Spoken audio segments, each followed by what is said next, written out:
Have you ever stopped to think about how the thousands of parts in your car, your phone, or even your coffee maker come together just perfectly? Well, today we're pulling back the curtain on the digital brain that makes it all happen, SAP Production Planning. Let's just kick things off with a little thought experiment. Imagine you run a global company. How do you build 500 car engines a day? And I don't just mean it's slapping them together. I mean flawlessly, without ever missing a single part or blowing a single deadline. Because in reality, modern manufacturing is an unbelievably complex performance. It's like a symphony, right? You've got materials, machines, and deadlines all playing their part. But if one musician hits a wrong note, if one part is missing, the entire production line can just grind to a halt. So, how do you conduct this massive, complicated factory orchestra? Well, the answer lies in a really powerful digital tool that basically acts as the conductor. And this is where SAP PP enters the picture. It is the central brain tucked inside a company's huge enterprise system, and its entire job is to manage the manufacturing process from start to finish. You know, before systems like this, factories ran on a chaotic mix of spreadsheets, paperwork, and a lot of guesswork. SAP PP changes all of that. Probably the best way to think about it is as the digital blueprint for the entire factory. It's designed to take the potential chaos of thousands of moving parts and just give it a clear, structured, and frankly, sane plan. So you might be wondering, why do companies spend millions on a system like this? Well, it's all about one thing: eliminating waste. We're talking wasted money on parts you don't need yet, wasted time from machines sitting idle, and wasted opportunities because you didn't have the right materials at the exact moment they were needed. But here's the thing. Before SAP can plan anything, you have to feed it information. A lot of information. It needs to know literally everything about the production environment. We call this master data, and it forms the fundamental building blocks of all production. It all starts right here with something called the material master. Think of it as a unique digital ID card for every single item in the factory. I mean everything, from a tiny screw to a half-finished component, all the way up to our final car engine. Each one gets its own master record detailing everything the system needs to know about it. Okay, next up is the bill of materials, or what everyone just calls the BOM. So if the material master tells us what an item is, the BOM tells us how to make it. It's the exact recipe.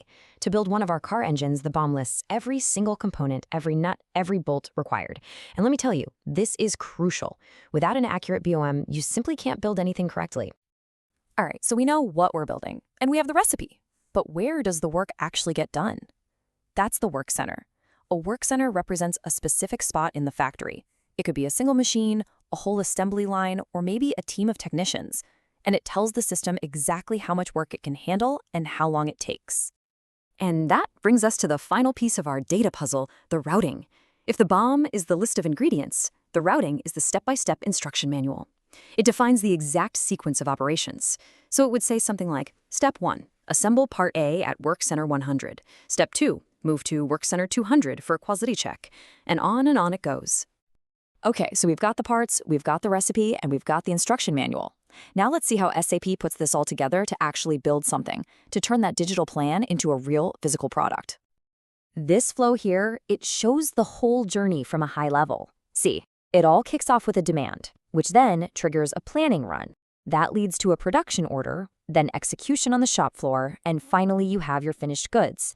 Let's walk through this step by step. Let's jump back to our car engine example. The whole process kicks off with a demand. Now, this could be a sales forecast predicting a future need, or it could be a firm customer order that just landed for those 500 engines. Either way, this is the starting pistol for the entire process. And that demand, it triggers the real powerhouse of the system, Material Requirements Planning, or MRP. This is where the magic really happens. In just seconds, the system does what it would take a whole team of people weeks to figure out. It literally explodes the recipe for 500 engines, checks every single part in the warehouse, and creates a perfectly timed shopping list. This is what enables that shift from old, just-in-case inventory to the just-in-time manufacturing that completely changed the modern world. So once MRP confirms that all the materials are available or that they will be available on time, the system generates a production order.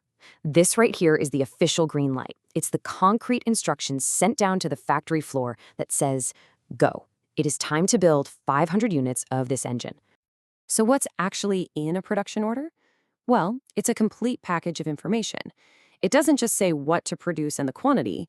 It pulls in all that master data we talked about earlier. It references the specific BOM to use as the recipe and the correct routing to use as the instruction manual, all tied together with precise start and finish dates. But here's the really cool part. A factory doesn't operate in a bubble. The true power of a system like SAP is how it connects the entire business together. You see, this is what makes SAP so powerful. Nothing happens in a silo. Production planning is constantly talking to other parts of the business. When the sales team makes a promise to a customer, production instantly knows what it needs to build. When parts get used on the factory floor, the finance department instantly knows the cost. It's this seamless, real-time conversation happening across the whole company, making sure everyone is working from a single source of truth. So, who actually uses this powerful tool in the real world? Well, this system is the daily workspace for a whole range of professionals. You've got production planners, supply chain analysts, manufacturing managers. They all rely on it to do their jobs effectively. Honestly, understanding how this works is a pretty critical skill in the modern industrial economy. To sum it all up, one of the best descriptions I've ever read really puts it perfectly. It says, SAP PP is the digital backbone of manufacturing, connecting demand, materials, machines, people, and timelines into a synchronized production system. It really is that invisible force ensuring the entire manufacturing symphony plays in perfect harmony. And that really brings us to the end of our explainer, but it makes you think, doesn't it? What other invisible systems just like this are out there, quietly orchestrating our daily world, turning all that complex chaos into the simple, everyday products we all rely on?